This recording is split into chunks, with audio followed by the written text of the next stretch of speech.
covering New Haven County. Offensive graffiti is the source of frustration in one New Haven neighborhood. It's happening in the Westville neighborhood of the Elm City. News 8's Josh Scheinblum joining us tonight to explain what police are hoping to do with the whole situation. Josh. Scott and Ann, New Haven police say this has been an ongoing problem for nearly half a year, and now they're trying to elicit the public's help to try to find out who this individual is.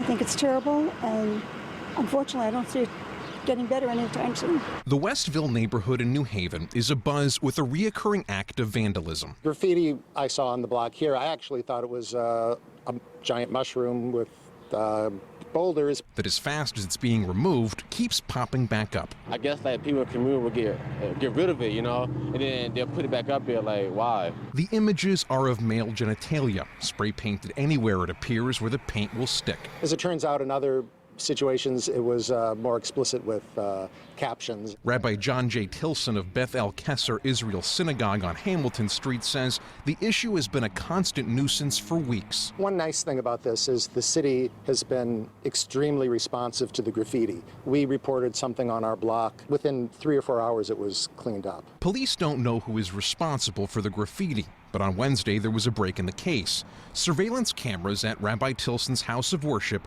caught the alleged vandal on camera, and this time around, he wasn't just tagging signs. They took what we would call a pit stop on one of the side of the building here, and after about a minute of that, I guess he realized he was on camera. So he looked up at the camera, reached into his plastic bag, pulled out a can of spray paint, and then covered his face and sprayed the camera. Despite the vandal's efforts to conceal his identity, New Haven police are hoping someone is able to recognize his face. Rabbi Tilson isn't convinced the person caught on camera knew they were on the property of a synagogue, but he does think, regardless of their motivation, what they did was rude. I hope the person who did this gets some help, emotional or psychological or whatever kind of help he needs, and realizes that it's not okay, it's not nice, it's not funny, that it's harmful to our neighborhood. The vandal didn't tag the synagogue itself. Anyone with information about this case is being asked to get in touch with the New Haven Police Department. For now, we're live in New Haven. Josh Scheinblum, News 8.